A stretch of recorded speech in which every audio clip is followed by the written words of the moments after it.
Firman Allah, walakin yuridu liyutahhirakum wal yutimma ni'matahu 'alaikum la'allakum tashkurun. Akan tetapi Allah hendak menyucikan kita ni daripada hadas kecil dan hadas besar dan daripada dosa, dan supaya menyempurnakan akan nikmatnya atas kamu dengan Islam. Allah nak bagi kita rasa Islam itu satu nikmat. Islam yang Allah bagi kat kita ni satu nikmat. Apabila Islam sama Islam ni berkasih sayang, itu satu nikmat. Oi, hari ni dia tak jadi tuan-tuan, dia tak jadi. Kita sama-sama orang Islam, kita boleh berdengki sampai tahap yang tak boleh fikir akal. Berdengki.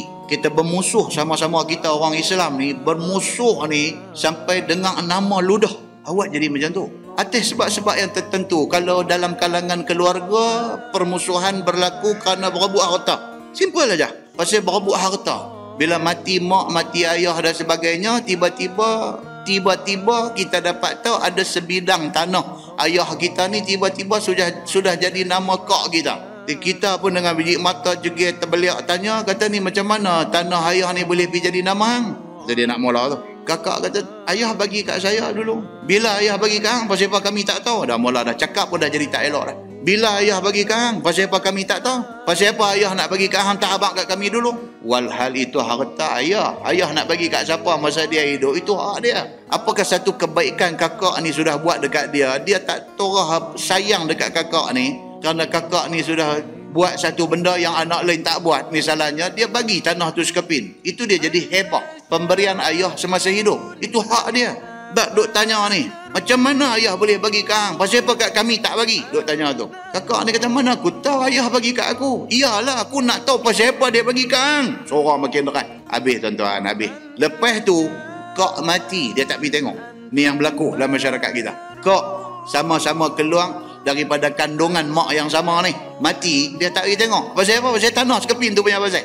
Tak cukup lagi, cakap tu. Keturunan kakak ni, anak-anak penakan dia, jangan panggil pakcik kat dia. Tu dia yang kata orang Islam kita ada yang sampai pergi ke tahap tu. Hak tu hak musuh kerana harta kalangan adik-beradik. Hak musuh kerana parti satu bab pula. Bermusuh kerana parti. Adakah satu hal yang pergi jadi musuh sampai macam tu? Dengan kerana kita parti cap putih toyo, dia parti cap putih sos cili. Dengan kerana tu kita tak suka kat dia. Betul, kita tahu jalan dia pilih tu. Tapi janganlah sampai hubungan sesama Islam dikorbankan. Jangan sampai macam tu. Jangan. Orang Islam dalam dunia ni bergaduh tuan-tuan. Bukan orang Islam di Malaysia. Orang Islam dalam dunia ni bergaduh sampai ke tahap tak boleh nak bergaduh dah. Ya, tahap bergaduh dia ni sampai tak boleh nak bergaduh dah. Orang kata kalau pecah ni sampai tak boleh pecah dah. Cukup-cukuplah. Kita cuba tengok mana ruang, mana sudut, mana peluang yang ada untuk berbuat baik. Apa dia nikmat Islam? Nikmat Islam adalah nikmat persaudaraan. Kita rasa tu kita dengan dia bersaudara. Pasal apa? Pasal sama satu agama. Bila sama-sama duduk di Malaysia berkelahi ni atas sebab-sebab yang macam-macam ni. Tapi bila satu hari dua-dua tercampak duduk di negeri orang lain, boleh berkawan pula. Satu rakyat Malaysia terpelantin pergi duduk di London. Dia jumpa sama-sama Malaysia di London, jadi macam adik abang punya baik. Padahal parti botol toyo dengan botol sos cili juga sama juga. Tapi bila duduk di London dia jadi baik. Bila balik mai sini dia duk tanya, hang toyo cak apa? Cak kipas udang. Hang kipas udang aku dah, aku cak angsa meh. Kata pula. Bila pergi negara luar boleh pula, boleh tolak ansur, boleh berkawan, boleh tolong, boleh pergi rumah dia, dia tak ada boleh tolong bawa anak dia hantar pergi sekolah dan sebagainya, boleh. Oh pelik tuan-tuan, pelik. Benda ni cukup pelik. Itulah peliknya orang Islam. Sedangkan Allah kata apa? Allah kata aku bagikan Islam kepada hampa ni untuk jadi nikmat. Nikmat apa? Nikmat persaudaraan. Mudah-mudahan kamu bersyukur dengan nikmat Islam itu. Tuhan kata supaya hampa rasa terima kasih banyak dekat Tuhan pasal bagi kita jadi orang Islam. Saya duk main rumus hari ni, duk main rumus kata Padri Besang dunia lepas tu. Benedict apa kata kunun dia minta nak bersara awal. Dia tak mau terus jadi pop. Ada lepas-lepas memang sampai mati akan pegang jawatan itu. Sebab nak jadi itu pun bukan senang. Lepas satu dunia dia seorang bos nombor wahid. Islam tak ada macam tu. Tonton tunjuk dalam masyarakat Islam siapa yang menjadi rujukan nombor satu dunia. Tak ada. Kita kata boleh tak satu dunia orang Islam terima Abdul Rahman Sudais sebagai imam kepada seluruh umat Islam dunia. Sebahagian kata sorry dia ni Wahhabi, kami tak boleh ikut.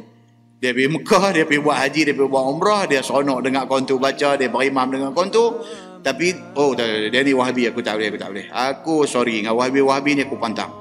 Penting tak tuan-tuan ada seorang untuk dijadikan reference kepada umat Islam seluruh dunia? Penting tak penting? Penting tuan-tuan.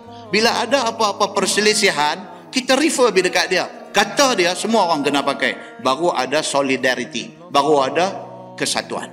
Kristian mereka boleh buat. Mereka bila jadi macam-macam, refer balik dekat Pope mereka di Vatican City. Pope kata yes, satu dunia akan kata yes. Orang Islam tak boleh buat. Pasal apa? Pasal masing-masing duk penaik bendera masing-masing.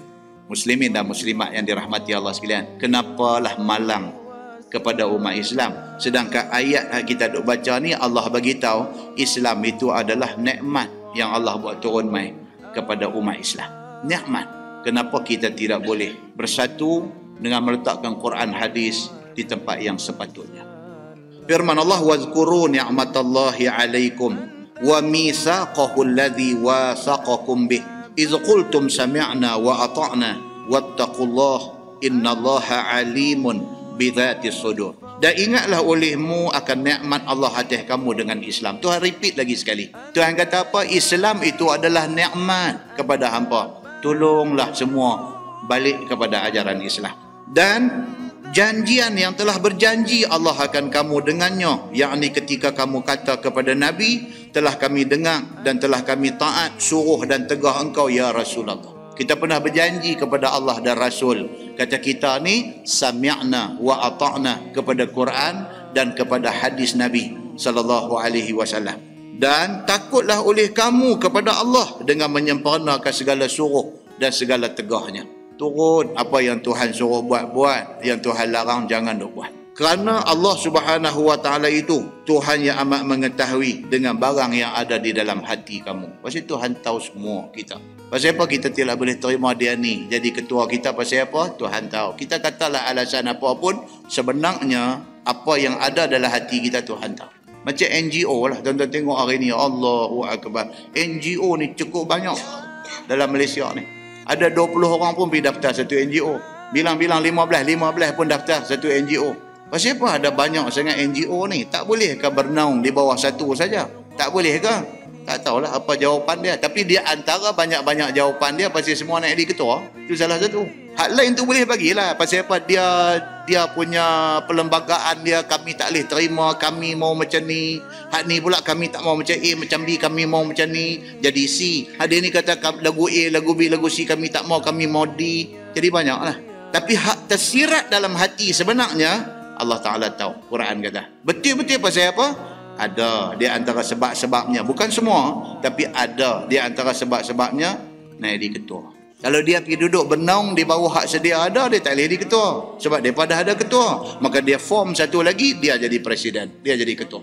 Kalau itu yang tersirat di dalam hati, maka kebinasaan kepada orang Islam. Kita kena latih diri kita ni boleh bekerja sama dengan orang. Jangan kita duk fikir kita saja betul, orang semua tak betul. Susah besar nanti mai kat kita.